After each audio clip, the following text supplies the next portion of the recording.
आप सभी को जय मसीह की। आप सबका स्वागत है हमारे YouTube चैनल ख्रिस्टवानी चर्च में। आज की कहानी है परमेश्वर याकूब को आशीष देता है।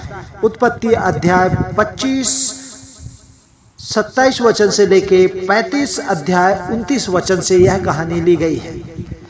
कहानी में आगे बढ़ने से पहले यदि आपने हमारे चैनल को सब्सक्राइब नहीं किया तो सब्सक्राइब करें और बेल आइकन को दबाना न भूलें। तो आइए हम बढ़ते हैं कहानी में आगे। जब वे बच्चे बड़े हुए तो याकूब को घर पर रहना अच्छा लगा, परंतु एसाव को जानवरों को शिकार करना भाया। रिबका ने याकूब से स्नेह किया, परंतु इसहाक ने एसाव से प्रीति रखी। एक दिन जब एसाव शिकार करके वापस आया तो वह बहुत भूखा था।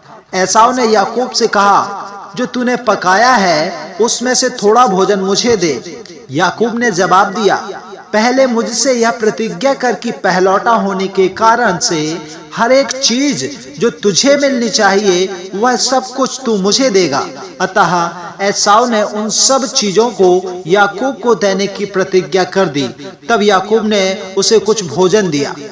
इसहाक याकूब को आशीष देना चाहता था, परंतु इससे पहले कि उसने ऐसा किया, रिबका और याकूब ने याकूब के एसाव होने को ढोंग करके उसके साथ में धोखा किया।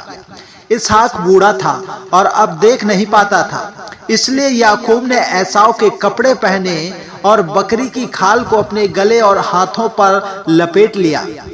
याकूब इसहाक के पास आया और कहा, मैं एसाव हूँ, मैं इसलिए आया हूँ कि तू मुझे आशीष दे। जब इसहाक ने बकरी के बालों को महसूस किया और कपड़ों को सूंघा तो उसने सोचा कि वह एसाव है और उसे आशीष भी दी। एसाव ने याकूब से ईर्ष्या की, क्योंकि याकूब ने उसके पहले पुत्र के अधिकार को और साथ ही उसकी आशीषों को भी चुरा लिया था।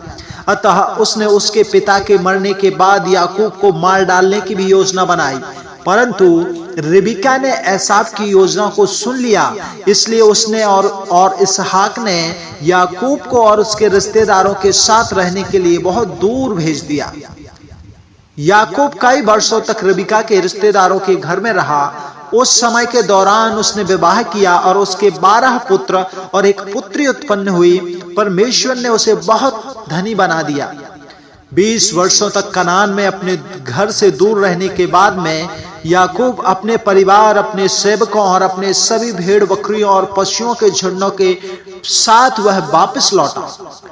याकूब इसलिए बहुत भयभीत था क्योंकि उसने सोचा कि एसाव अब भी उसे मार डालना चाहता था।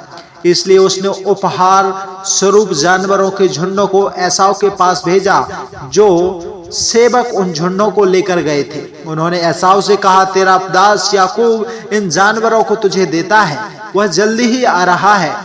परंतु एसाव अब याकूब को नुकसान पहुंचाना नहीं चाहता था। इसकी वजह वह उसे एक बार फिर से देखकर बहुत प्रसन्न था। उसके बाद याकूब कनान में शांति पूर्वक रहा। फिर इसहाक मर गया और याकूब और एसाव ने उसे दफनाया। वाचा की प्रतिज्ञाएं जो परमेश्वर ने अब्राहम से की थी, वे अब इसहाक से याकूब पर आ गई थी।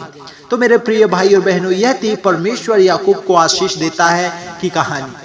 और इस कहानी को आप पढ़ें और सुने और कैसी लगी यह कमेंट करके आप हमें जरूर बताएं। प्रभु आप सबको आशीष दे। God bless you.